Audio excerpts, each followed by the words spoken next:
E-commerce business ചെയ്യുമ്പോൾ customer സപ്പോർട്ടിന് നമ്മൾ എത്രത്തോളം ഇമ്പോർട്ടൻസ് കൊടുക്കണം?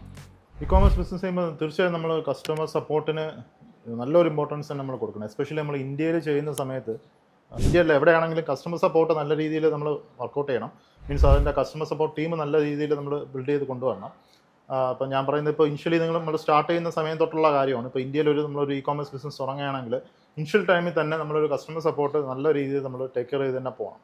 കാരണം ഇവിടെ ഒരു കസ്റ്റമർ സപ്പോർട്ട് എന്ന് പറയുന്നത് ഒരു കസ്റ്റമേഴ്സിൻ്റെ ഒരു ക്വയറി നമ്മൾ ആൻസർ ചെയ്യുന്ന മാത്രമല്ല, ഇവിടെ ഒരു മൾട്ടിപ്പിൾ ആയിട്ടുള്ള കാര്യങ്ങൾ ഒരു കസ്റ്റമർ സപ്പോർട്ട് ടീം നമ്മൾ ചെയ്യേണ്ടി വരും ഇവിടെ. ഇപ്പോൾ മെയിനായിട്ടൊരു കാര്യം എന്ന് വെച്ച് കഴിഞ്ഞാൽ, ഫോർ എക്സാമ്പിൾ നമ്മളിപ്പോൾ എടുക്കുന്ന ഓർഡേഴ്സ്, ഇപ്പോൾ ഇന്ത്യയിൽ വരുന്ന മിക്ക ഓർഡേഴ്സും ഇപ്പോൾ ഒരു 80% ഓർഡേഴ്സ് നമുക്ക് COD ഓർഡേഴ്സ് ആയിരിക്കും. അപ്പോൾ ഇതിനകത്ത് നമ്മൾ ചെയ്യേണ്ട ഒരു കാര്യം, ഈ വരുന്ന COD ഓർഡേഴ്സിന് ആദ്യത്തെ കൺഫർമേഷൻ നമ്മൾ ചെയ്യാൻ വേണ്ടി ഇപ്പോൾ ഒരു OTP ഓട്ടോമേറ്റഡ് ആയിട്ട് OTP കൺഫർമേഷൻസോ അല്ലെങ്കിൽ ഈ വാട്സാപ്പ് ഓട്ടോമേഷൻ കൺഫർമേഷൻസ് ഒക്കെ വയ്ക്കാം. പക്ഷേ അതൊക്കെ ഉണ്ടെങ്കിലും ഇപ്പോൾ അതിൽ നിന്ന് ഇപ്പോൾ ഫോർ എക്സാമ്പിൾ നമുക്കൊരു 100 ഓർഡേഴ്സ് വന്നു COD ഓർഡേഴ്സ്. ഇപ്പോൾ COD ഓർഡേഴ്സിൽ നമുക്ക് OTP കൺഫേം ആയിട്ടുള്ള ഒരു 90 ഓർഡേഴ്സ് അല്ലെങ്കിൽ 95 ഓർഡേഴ്സ് OTP കൺഫേം ആയി. അപ്പോൾ ആ ഒരു OTP കൺഫർമേഷൻ കിട്ടിയെന്ന് വെച്ചിട്ട് ആ ഓർഡേഴ്സ് നമുക്ക് വിടാൻ പറ്റില്ല ഇവിടെ. കാരണം അതിൻ്റെ ഒരു എക്സാക്റ്റ് കസ്റ്റമേഴ്സിനെ വിളിച്ചിട്ട് ഒന്നുകൂടെ ഒരു ഡബിൾ കൺഫർമേഷൻ നമ്മളിവിടെ ചെയ്യേണ്ടതുണ്ട്. അത് നമ്മളുടെ ഒരു കസ്റ്റമർ സപ്പോർട്ട് ടീം തന്നെയാണ് ആ ഒരു കാര്യം നമ്മൾ ചെയ്യേണ്ടത്. അപ്പോൾ അതിനെ ഓരോ ഓർഡേഴ്സിനെയും നമ്മൾ വിളിച്ചിട്ട് ഡയറക്റ്റായിട്ട് ഇപ്പോൾ പറ്റുമെങ്കിൽ കോളിൽ തന്നെ അത് SMS കൺഫർമേഷൻ എടുക്കുന്നതിനേക്കാളും ഞാൻ പറയുന്നത് ബെറ്റർ ആയിട്ട് ഒരു കോൾ കൺഫർമേഷൻ തന്നെ എടുക്കുക.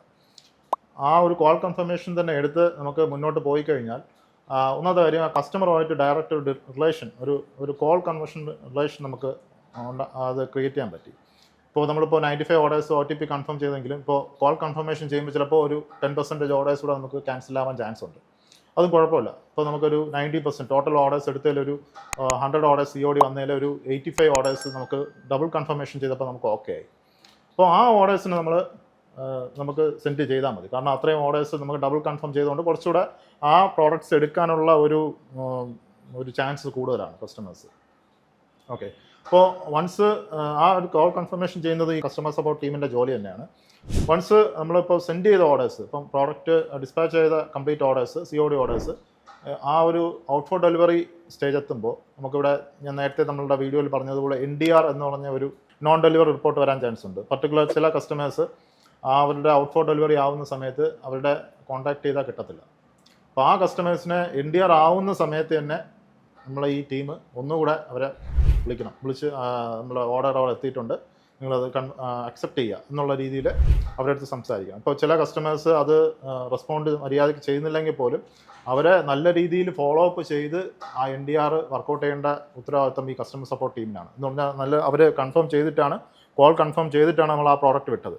അപ്പോൾ ആ സെയിം പ്രോഡക്റ്റ് അവിടെ എത്തുമ്പോൾ എടുക്കേണ്ട റെസ്പോൺസിബിലിറ്റി ആ കസ്റ്റമറിനാണ്. അപ്പോൾ ആ ഒരു റെസ്പോൺസിബിലിറ്റി ഈ സപ്പോർട്ട് ടീമാണ് അവരെ വിളിച്ച് വീണ്ടും ഫോളോ അപ്പ് ചെയ്ത് അവരെ കൊണ്ട് ആ പ്രോഡക്റ്റ് എടുപ്പിച്ചേ പറ്റൂ എന്നുള്ള ഒരു ടാർഗറ്റ് തന്നെ കസ്റ്റമർ സപ്പോർട്ട് ടീം പോകണം.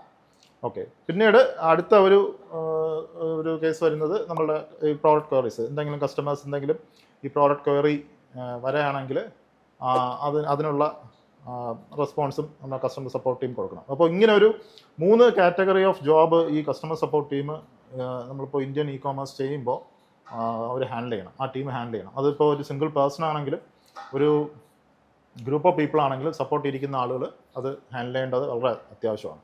ഇങ്ങനെ ചെയ്താലേ നമുക്ക് ആ ഒരു RTO എന്ന് പറഞ്ഞ ആ വലിയൊരു പ്രശ്നം നമുക്ക് ഒഴിവാക്കാൻ പറ്റും. അപ്പോൾ ഈ ഒരു കോൾ കൺഫർമേഷൻസും NDR മാനേജ്മെൻറ്റും ഈ കസ്റ്റമർ സപ്പോർട്ട് ടീം ചെയ്തേ പറ്റും. അപ്പോൾ ഇത് കസ്റ്റമർ സപ്പോർട്ട് ടീം വെച്ച് മുന്നോട്ട് പോകേണ്ടത് വളരെ ഇമ്പോർട്ടൻ്റ് ആണ്.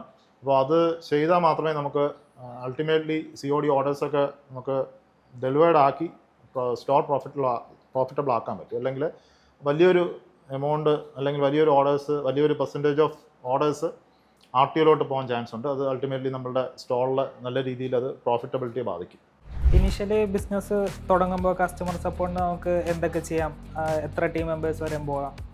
ഇനിഷ്യലി നമ്മൾ തുടങ്ങുന്ന സമയത്ത് തീർച്ചയായും നമ്മൾക്ക് ഒരു സിംഗിൾ പേഴ്സൺ ബിസിനസ് ആയിരിക്കും, അല്ലെങ്കിൽ ഇപ്പോൾ നമ്മൾ ഫ്രണ്ട്സുമായിട്ടൊക്കെ ചേർന്നൊക്കെ തുടങ്ങുന്ന ബിസിനസ് വളരെ ലിമിറ്റഡ് ടൈമിൽ. ഇപ്പോൾ നിങ്ങളുടെ ആ ലേണിംഗ് ഫേസ് നമ്മൾ പറയുന്ന പോലെ ഡ്രോപ്പ് ഷിപ്പിംഗ് ടൈമിലൊക്കെ നിങ്ങൾക്ക് ചിലപ്പോൾ നിങ്ങൾ സിംഗിൾ പേഴ്സൺ ആയിരിക്കും. ഇപ്പോൾ സിംഗിൾ പേഴ്സൺ ആയാൽ പോലും ഞാൻ ഈ പറഞ്ഞ കാര്യങ്ങൾ ഇതിനകത്ത് നമുക്ക് ചെയ്തേ പറ്റും. നമുക്ക് ഒരിക്കലും നമ്മളൊരു സിംഗിൾ പേഴ്സൺ ആണ്, അതുകൊണ്ട് നമുക്ക് ഈ ഓർഡേഴ്സ് ഒന്നും കൺഫേം ചെയ്യേണ്ട, നമുക്ക് ചുമ്മാ അങ്ങ് വിടാം എന്ന് പറഞ്ഞു കഴിഞ്ഞാൽ അത് RTOയിലോട്ട് പോകും.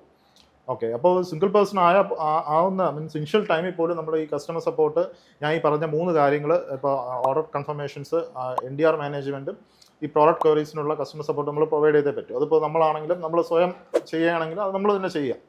ഓക്കെ, അപ്പോൾ അതിൽ നമുക്ക് ഇനിഷ്യലി ചെയ്യാൻ പറ്റുന്ന കാര്യങ്ങൾ ഈ ഒന്നുകിൽ OTP കൺഫർമേഷൻസ് വയ്ക്കുക, അല്ലെങ്കിൽ നമുക്ക് ഈ വാട്സാപ്പ് ഓട്ടോമേഷൻ ഓപ്ഷൻസ് ഉണ്ട്. ഇപ്പോൾ വാട്സാപ്പ് API കണക്ട് ചെയ്ത് കഴിഞ്ഞാൽ വൺസ് ഓർഡർ വരുമ്പോൾ തന്നെ ഈ ഒരു കോൾ മീൻസ് ഈ ഒരു വാട്സാപ്പ് മെസ്സേജ് ഡയറക്റ്റായിട്ട് ആ COD ഓർഡേഴ്സിന് പോകും. അവിടെ നിന്ന് തന്നെ അവർ കൺഫേം ചെയ്യാനുള്ള ഓപ്ഷൻസ് ഉണ്ട്. അപ്പോൾ ഇതൊക്കെ വെച്ചാൽ ഞാൻ പറഞ്ഞ ഈ കോൾ കൺഫർമേഷൻ നമ്മൾ തീർച്ചയായും നമ്മൾ ചെയ്യണം. അല്ലെങ്കിൽ കോൾ ചെയ്യാൻ പറ്റിയില്ലെങ്കിൽ ഒന്നുകൂടെ പേഴ്സണലി ഒരു ഡയറക്റ്റ് വാട്സാപ്പ് ചെയ്ത് ആ കസ്റ്റമറിൻ്റെ അടുത്ത് നമ്മളുടെ ആ ഒരു അവർ ഓർഡർ ചെയ്ത ഇമേജസ്, പ്രോഡക്റ്റിൻ്റെ ഇമേജസ് ഒക്കെ വെച്ച് ചോദിക്കുക, ഡബിൾ കൺഫേം ചെയ്യുക. അതോടൊപ്പം തന്നെ ഈ NDR മാനേജ്മെൻറ്റ് കൃത്യമായിട്ട് ചെയ്യണം. ഇപ്പോൾ വൺസ് ആ ഒരു ഓർഡർ NDR ആയി കഴിഞ്ഞാൽ അത് അവിടെ ആ പാനലിൽ ആ ഒരു റിയൽ ടൈമിൽ തന്നെ ആ കസ്റ്റമറിനെ നമ്മൾ കോൺടാക്ട് ചെയ്യണം. അത് ഇപ്പോൾ ഈ കോൾ ചെയ്യാമെന്ന് വെച്ച് കഴിഞ്ഞാൽ ഇപ്പോൾ ഇന്ത്യയിൽ വരുമ്പോൾ നമുക്ക് വേറെ ഒരു സിനാരിയോ വേറെയാണ്. കാരണം ഇന്ത്യയിലുള്ള പല സ്റ്റേറ്റ്സുകളിലും പല ലാംഗ്വേജസാണ് സംസാരിക്കുന്നത്. ഇപ്പോൾ മെയിൻലി നമ്മളിപ്പോൾ ഇംഗ്ലീഷ്, ഹിന്ദി, ഇപ്പോൾ നമ്മൾ കേരളത്തിലാണ് മലയാളം, ഇത് 3 ഉണ്ടെങ്കിൽ തന്നെ നമുക്ക് ഒരുവിധമൊക്കെ നമുക്ക് ചെയ്യാൻ പറ്റും. ഇപ്പോൾ ഇംഗ്ലീഷ്, ഹിന്ദി അതൊക്കെ ബുദ്ധിമുട്ടാണെങ്കിൽ നമ്മൾ സ്വയം ചെയ്യുമ്പോൾ നമുക്ക് ഒരു കസ്റ്റമറിനെ വിളിച്ച് സംസാരിക്കാൻ ബുദ്ധിമുട്ടാണെങ്കിൽ പറ്റുമെങ്കിൽ ഇംഗ്ലീഷിൽ മാക്സിമം സംസാരിക്കാൻ നോക്കുക. ഇപ്പോൾ ഹിന്ദിയൊക്കെ ബുദ്ധിമുട്ടുള്ള ഒരുപാട് പേരുണ്ട്. ഹിന്ദിയൊക്കെ ബുദ്ധിമുട്ടാണെങ്കിൽ ആരെങ്കിലും ഹിന്ദി അറിയാമെന്നുള്ള ആരെങ്കിലും ഹെൽപ്പൊക്കെ നമുക്ക് എടുക്കാം. അപ്പോൾ കാരണം ഈ ഒരു പാറ്റേൺ നമ്മൾ തുടങ്ങുമ്പോൾ തന്നെ ചെയ്തു പോകേണ്ട വളരെ ഇമ്പോർട്ടൻ്റ് ആണ്. അപ്പോൾ ഇത് നമ്മൾ ആദ്യമേ ഒന്ന് ഉഴപ്പി കഴിഞ്ഞാൽ നമുക്ക് മുന്നോട്ട് പോകുമ്പോഴും ഇത് നമുക്ക് എന്താ പറയുക, ഇത് ഒരാളെ വയ്ക്കാനും ഒരു കസ്റ്റമർ സപ്പോർട്ടൊക്കെ വയ്ക്കാനും നമുക്കൊരു മടിയായിരിക്കും. അപ്പോൾ ഇനിഷ്യലി ഈ ഒരു ഏരിയ നല്ല രീതിയിൽ തന്നെ ഫോക്കസ് ചെയ്യണം. ഇപ്പോൾ സിംഗിൾ പേഴ്സൺ ആയാൽ പോലും ഞാൻ ഈ പറഞ്ഞതുപോലെ ഓട്ടോമേഷൻസും വയ്ക്കുക. അതോടൊപ്പം തന്നെ പർട്ടിക്കുലറായിട്ട് ഒരു നമുക്ക് ചെയ്യാൻ പറ്റുമെങ്കിൽ നമ്മൾ ചെയ്യുക, അല്ലെങ്കിൽ നമ്മളൊരു ഹെൽപ്പിന് വേണ്ടി ഒരാളെങ്കിലും നമ്മൾ വെച്ച് മുന്നോട്ട് പോകേണ്ടത് ഇമ്പോർട്ടൻ്റ് ആണ്. അപ്പോൾ അത് ആ രീതിയിൽ തന്നെ നമ്മൾ മുന്നോട്ട് പോവുകയും വേണം.